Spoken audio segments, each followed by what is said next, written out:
The Pixel embodies everything that Google envisions the perfect smartphone should be. But we don't blame you if you feel that there's a striking resemblance to a very direct competitor. I'm Jaime Rivera with Pocket Now, and let's find out which one is better in our Google Pixel versus iPhone 7 comparison. Brought to you by Dbrand. Pocket Now's Google Pixel coverage is brought to you by Dbrand. To buy the best fitting skin for your phone or tablet, visit dbrand.com.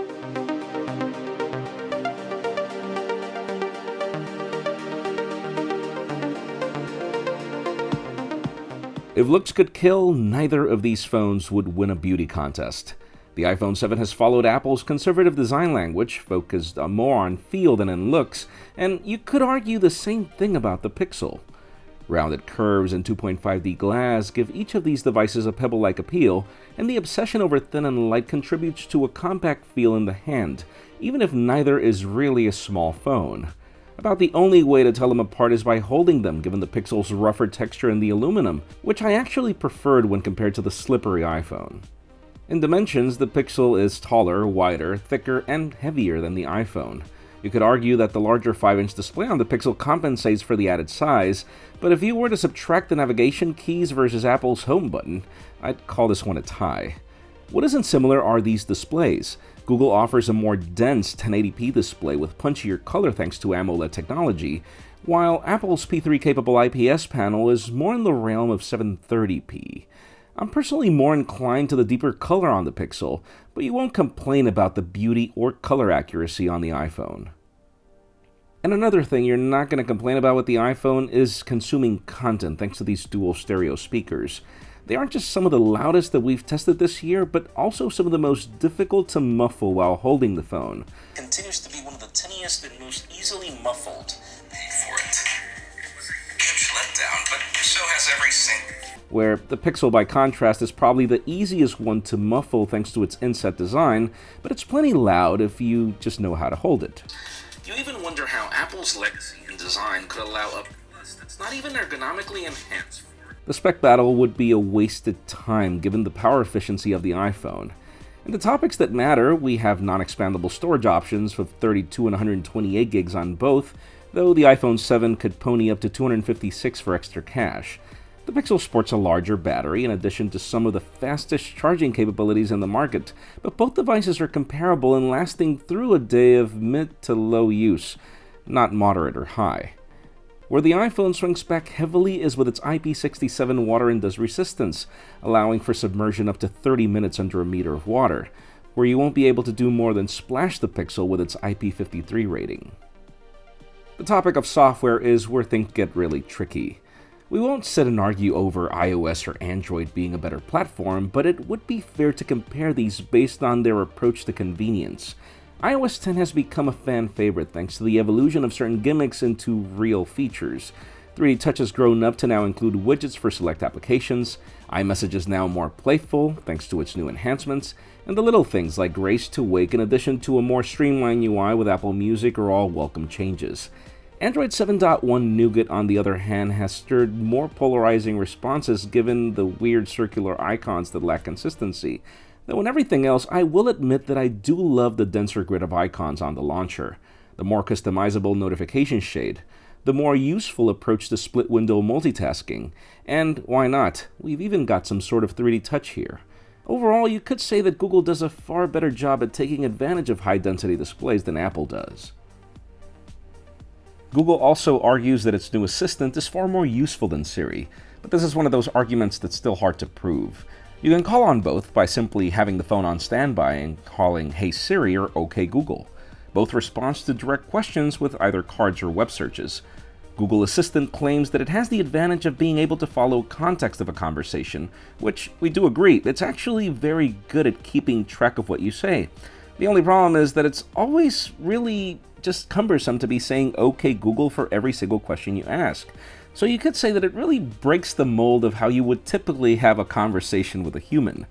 Where I feel that Siri is more useful is in the fact that it has HomeKit integration, making it very simple to just say good morning and the lights turn on. Or third-party app integration where you can simply call in an Uber or send a tweet on your behalf. Google is still working with developers on allowing the assistant to be able to do that. But in a nutshell, from my personal preferences, I do prefer an assistant that's actually able to do things for me and not just answer questions with some cumbersome conversations. If anything, I would prefer Google's approach to Google Now, which is still here. But let's face it, on a day-to-day basis, it's really rare that I call on either assistant, which just proves that there is still more work to be done here. For everything else, I would say that the experience of using either phone is delightful. Both devices are perfectly sized in my opinion for one-handed use. They offer very snappy performance for gliding through menus and launching applications, and even though both devices are powerful enough for the most intense graphics-intensive games, the regular battery life won't really keep you playing for long. And then call quality and data speeds over AT&T and Project Fi were great in New York City, and callers on the other end couldn't really tell which phone I was using. A broader topic of comparison is how both devices approach the camera. On one hand, we've got Apple catching up to things like providing f1.8 aperture on the lens, optical image stabilization, and a 12-megapixel sensor. And by contrast, we've got Google, which wants to solve everything with software by having f2 aperture, electronic image stabilization, and the same pixel count. Now, if you would stack these photos side by side, it's really hard to declare a winner. Both devices shine in the day with great color saturation and contrast, and the trick in low light with the Pixel is just to have a steady hand, where the iPhone really shines more in avoiding grain compared to the Pixel if you weren't holding it right. The viewfinder on both cameras is extremely practical, even if I would prefer the Pixel's quick launch toggle over the power button. Stabilization on video is top-notch on both devices, and notice the Pixel doesn't have optical image stabilization. And really the other spot where I would give the Pixel an edge is on the selfie camera, mainly because, well, it's got a far better field of view than the iPhone.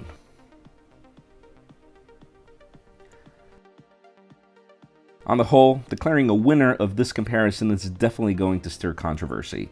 There is enough cult following on both platforms to make the end dramatic.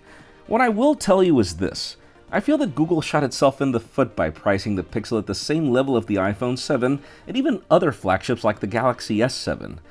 Don't get me wrong, the Pixel is a very good phone, but its specifications would have made it a great phone for last year's standards, not for 2016. Charging $650 and not matching the iPhone in stereo speakers and water resistant just really kills the Pixel for me.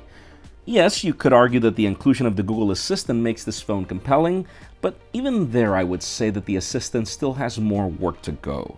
Maybe 2017 will be a stronger product that's worthy of driving iPhone users away from their platform. But from where I stand today, if this were my money, I'd pay for a device that delivers on everything that 2016 has to offer, and not something that was more baked for last year.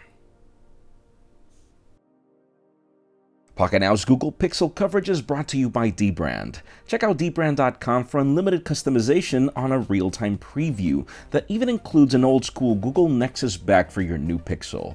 Dbrand skins are designed to add grip, texture, and protect your device from scratches. They ship worldwide, and Google Pixel skins start at just under $10.